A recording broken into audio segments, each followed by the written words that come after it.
5 money tips para manatiling may pera.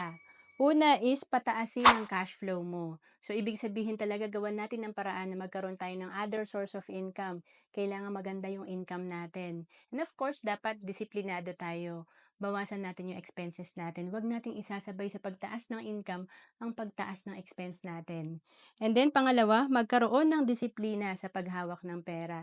Sabi ko nga, pag kumikita ka, importante na disiplinado ka kasi wala rin tayong maiipon kung lahat ng kinikita natin, gaano man yan kalaki, mauubos din kung wala tayong disiplina. And then, pangatlo, iwasan ng bad debt. Kasi itong mga utang talaga ang sumisira sa ating financial house. Mas nagiging stress tayo at nalulubog tayo sa personal finance sa utang natin. And then, pang-apat, gawing priority ang pag-iipon.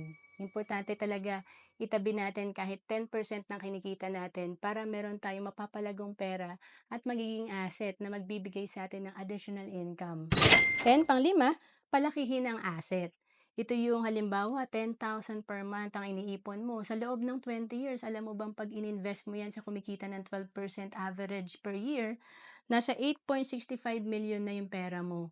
O kahit nasa 2% lang ang kinikita niyan, pwedeng magkaroon ka na ng almost 3 million.